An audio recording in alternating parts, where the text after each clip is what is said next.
about the rest of the books I bought in 2020. So I did a part 1 to this video already. I bought way too many books in 2020 and I wanted to haul them all in a video so that I can finally put these books away. Unfortunately, I had way too many, and so I decided to split it up into 2 videos, and here's the second half of that. This year I'm going on a no-buy. I just realized that I have way too many books. I got a library card last year finally, and so I'm able to like rent books out from the library now, and I just don't need to have all of these. I'm someone who, once I read a book, I usually get rid of it. I'll keep it if I love it and I think I'm going to reread it again, and that's how I'm doing my book buying this year. If I've already read the book and gave it 4 or 5 stars and I think I'm going to reread it, then I'll allow myself to buy it for my shelves. But otherwise, I give the book away, pass it on to someone else who I believe will love it. So let's get into this haul. So speaking of books I've read and loved, the first book I recently bought is The Hand on the Wall by Maureen Johnson. This is the 3rd book in the Truly Devious series. I absolutely loved the first book. I didn't love the second book as much, and so I bought this book on ebook thinking that I probably wasn't going to love it, it was probably going to disappoint me, and that I would then get rid of the second book and just keep the first book. Well, lo and behold, I ended up fucking loving it, and so now I want to own the whole trilogy. So here it is. This is a young adult murder mystery that takes place at a boarding school where the wife of the founder of the boarding school as well as the daughter go missing, and no one's ever been able to solve the case. Until Stevie Bell decides to come to the school and try to solve that long forgotten case. But when she gets her, new murders start happening, and so she has to try and solve that case as well. I love this series, and I thought that this was a great finale. I know there's a 4th book coming out, but I believe that that has a whole new standalone mystery, so I feel like if that book disappoints me, I'll just still think of this as like a trilogy, and if I love that book, then great, I'll buy it too. Another book I read and loved this year was The Death of Vivek Oji by Akwaeke Emezi. I read the arc of this back in the summer sometime, and I absolutely adored it, and so I asked for it for Christmas and I got it, and I'm really looking forward to reading this again. This truly is kind of about the life and death of Vivek Oji, as he lives his life and discovers himself, and his family and friends try to put back the pieces of how he died and how he lived. I picked up the next 2 books in the Tomorrow When the War Began series, A Killing Frost and The Dead of Night by John Marsden. I read the first book in this series last summer, and I really enjoyed it. This is I would call it a middle grade series about a group of teens who go out on a camping trip and come back only to find that their country has been invaded by some other soldiers. I'm not actually sure who. I'm not sure if they state explicitly what happened. But anyways, they find out that their parents and family are all on this compound, and I guess they're going to try and get them out. I don't really know. There are a ton of books in the series. I don't know how far I'll get in it, but I liked the first book enough to want to read more of it, clearly. The next book I picked up was The Ballad of Songbirds and Snakes by Suzanne Collins. This is the prequel to The Hunger Games, and I've heard terrible things, and now I'm really not looking forward to reading it. I was planning on reading it the month it came out. I pre-ordered this book, which I never do. I am not someone who pre-orders things. But yeah, clearly once I heard the reviews, it really put me off.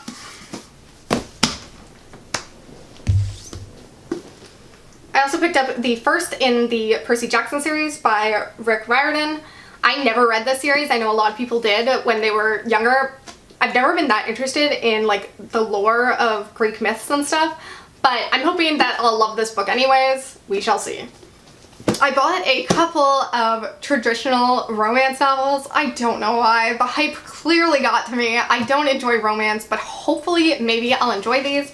The first is Beach Read by Emily Henry. I have heard that this is actually less of a romance and more on the serious literary fiction vibe, so hopefully that kind of gives me hope that I will enjoy this one. It's about 2 writers who kind of trade genres and then I guess fall in love. I don't really know, but I hear it has a lot to do with grief, which is something that I sometimes enjoy in books, so the next one I picked up is Loathe at First Sight by Suzanne Park. I know that this has to do with a girl who gets a tech job but then has to deal with a lot of sexism in her industry, and that's something that I always like reading about or watching in my media because obviously it's something that happens everywhere in most industries, so I like seeing that explored. And then I guess there's a romance in it as well, which I kind of care less about. And then the next one is Would Like to Meet by Rachel Winters. I believe this is a girl who works as an assistant to a writer who doesn't believe in meet cutes, and she decides to try and prove to him that meet cutes do happen or something. I'm not really sure, but I like that premise. I always like the idea of like writers, and I like the like Hollywood writing industry and stuff, so I always find that sort of thing interesting. Hopefully this will be not too cutesy. But obviously if it is, it's my own damn fault, so. Next thing I picked up is this copy of Whatever Happened to Janie by Caroline B. Cooney. So I read The Face on the Milk Carton back in high school, and I really, really liked it. I think it was like grade 9 or something, but I literally always remembered it and always wanted to reread it and read more in the series. I don't know why. So I finally decided to pick this up, and I'll probably have to read the first book again, but now I have the second book. It's about a girl who goes missing, and that's honestly all I remember. The next thing I picked up is Stranger in a Strange Land by Robert A. Heinlein. I honestly know nothing about this. I believe I was looking at a list of like the most popular or like the best science fiction ever created or something like that. And I ended up picking this one up. It says something about a man who comes down to Earth from Mars and teaches people things. I'm looking forward to trying some older classics that aren't necessarily like literary classics and are more like in the horror genre or the sci-fi genre, something that's just a little more interesting to me than just your average Jane Eyre. The next thing I picked up is Child of God by Cormac McCarthy. I've heard great things about Cormac McCarthy, but I never necessarily am interested in his books.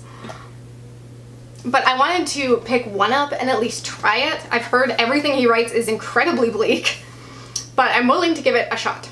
This is about a man who's released from jail and says he haunts the hill country of East Tennessee, preying on the population with his strange lusts. So that sounds interesting. It's very short. I thought it was going to be some like incredibly hard book to get through. Like I was so intimidated by the idea of reading one of his books, and then I got it in the mail and I was like, oh, this is tiny, I can do this. The next book I bought is something I have read, and that is Know My Name by Chanel Miller. I read this way back in January of 2020 and it has stuck with me ever since. I literally probably think about this daily. I listened to it on audiobook, which I completely recommend. She reads it herself and it's very impactful. This is her memoir of what happened when she was sexually assaulted by Brock Turner at Stanford. I just didn't realize like how raw and honest and like unflinching this would be. It's something I truly believe that everybody should have to read, because it truly does not just talk about the impact of the act itself, but of everything that happens afterwards between the legal system and the way Stanford reacted to the media, to her friends and family. Like it really just goes over everything she had to deal with, and like it's just truly unforgettable. I know that I'm going to want to listen to this again, and I really want to go through and tab it and annotate it because she truly is such a great writer. The next thing I bought is The Princess Saves Herself in This One by Amanda Lovelace. I used to love poetry, but like actual poetry, not like the newfangled Instagram poetry. But I haven't tried it, I haven't read any of it, so I really wanted to give it a shot. I know that this is an incredibly popular author, so this is the one I picked up when I saw it at the used bookstore. The next thing I have here is Follow Me to Ground by Sue Rainsford. I don't know much about this. I've heard it's weird, and I've seen a couple of people talk about it and recommend it, so I wanted to give it a shot. When things are described as weird, usually I'm at least somewhat interested. The next thing I have is something I'm super excited for, and that's Foul is Fair by Hannah Kappen. This is a girl's revenge story after she is attacked at a party, and I love a revenge story. I am all about that. So this is something I've been super hyped for, but like also scared to read because what if I don't like it? But it's definitely something I have to read in 2021. The next book I have is The Midnight Library by Matt Haig. And this is essentially about this like fictional library. I believe that this character goes into, and as she pulls books from the shelves, they're different lives that she could have inhabited or something. I don't totally understand it, but I love that sort of premise. I love the exploration of what ifs and different paths in life. I just always think that's cool, so this is something I'm very, very excited about and I've heard great things of. I haven't tried anything with Matt Haig yet, but everything I've heard has been fantastic. The next thing I got is My Dark Vanessa by Kate Elizabeth Russell. This is a book exploring a relationship between a teacher and student, and explores the grooming and predatory nature of that sort of relationship, as well as kind of how we can process trauma and romanticize it in our heads. I ordered this specifically from the UK because I love this cover so much. I'm very looking forward to this. I love the exploration of dark topics like that. And once again, I've heard great things. Then I have Dig by A.S. King. I don't totally understand what this one is about. I think you're supposed to go into it knowing very little. All I know is it's about potato farmers, and that's it. Then I have Ascension by Victor Dixon. I believe that this is about a reality show in space. Yeah, it says speed dating reality show in space. And I heard that and I was like, well, now I have to read it because I don't understand what that sounds like, but it sounds fun. Then I have The Gilded Wolves by Roshani Chachki. I know that this is some sort of heist novel, and after reading Six of Crows, I'm totally into fantasy heist novels. I've heard very mixed things about this, but like, I don't care, I'm in. As I've mentioned before, heist movies are my like total guilty pleasure. I absolutely adore them, and so I think I'm gonna love this. Then I've got The Waking Dark by Robin Wasserman. I don't totally know what this one's about, but it has something to do with a mystery in a small town where a bunch of people just all of a sudden one night kill themselves. Oh no, they don't kill themselves. I don't totally understand what this is about. 12 people dead, 5 murderers. Okay. Oh, and then the murderers kill themselves except for one, which is the main character, and she doesn't know why she killed them. So, and it's just something strange is going on in the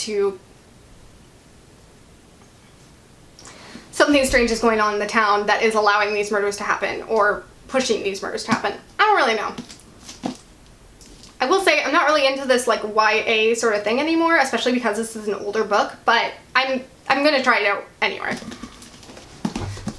Then I've got 2 more YA titles. Ace of Shades by Amanda Foody and The Archive by Victoria Schwab.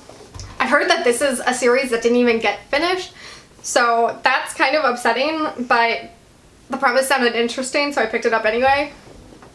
Let's talk about some of the comics I bought because I'm so excited about these. So these are all series I've read from before. These are all series I've read and loved, and I wanted the collections for myself to read again physically this time because I read them digitally through Comixology the first time. And I'm kind of obsessed with these like hardcover omnibus styles. So the first one I picked up is one of my favorite things that I read back in 2019, and that's Lock and Key. Lock and Key is about a family where the father is murdered and they have to move back to his hometown into like his childhood home. Essentially all sorts of weird shit start happening. The kids discover these magical keys that lead to all sorts of trouble, and there's also this like evil entity that's trying to get released. I absolutely freaking adored this series, and so I'm so happy to have the hardcover editions to be able to read through it again. So this is the first one. The second one, and the third one. They're glorious and I love them. The next thing I bought is the first edition to East of West. East of West is kind of this post-apocalyptic western where these like 7 continents and these 7 different factions are warring to kind of take over. And for a lot of it you follow Death. For a lot of it you follow the character of Death, who is one of the 4 horsemen of the apocalypse. I really enjoyed this series. I do think there were some missteps along the way, but overall I really, really loved it in a very unexpected way, and so I'm happy to have year 1 of the 4 volumes. The next thing I picked up was Nailbiter Volume 1, which this is just perfection.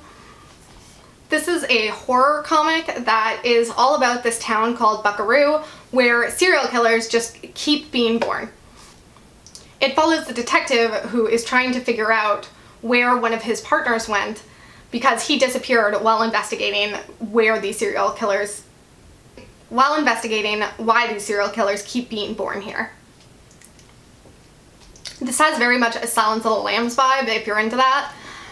I absolutely adored this series. I thought there was no way that the ending could satisfy me, but yet I totally loved it, so this is definitely one I recommend, and I'm so happy to have this beautiful edition. And the last of my hardcover editions, and by far my favorite, are Paper Girls. This is the first one, and it's beautiful. This is the second one. And then the third one. Paper Girls is about 4 paper girls who are on the route when all of a sudden weird, crazy sci-fi shit starts happening. They come across this pod that kind of appears out of nowhere, and all hell breaks loose after that. It involves a lot of like interdimensional time travel and stuff, and once again, I thought that the ending to this would be terrible because I just didn't see how you could come up with an ending that would satisfy anyone, but it was amazing. The series overall is probably the best series I've ever read in terms of just like, there were no bad plot points really. Normally when you're reading a series that is even a little bit long, which this isn't intensely long, like this is the entire series right here, but even a series only this long, usually there's going to be some missteps, there's going to be some storyline that doesn't work, but this was really great through and through. And it's definitely something I would recommend. My camera's about to cut off, so I think we're going to stop here. I still have a couple books left. Maybe I'll save them for another haul. Maybe I'll just put them away and we'll just be done with hauls for now. I hope you liked this video, and I hope you'll come back again soon. Bye.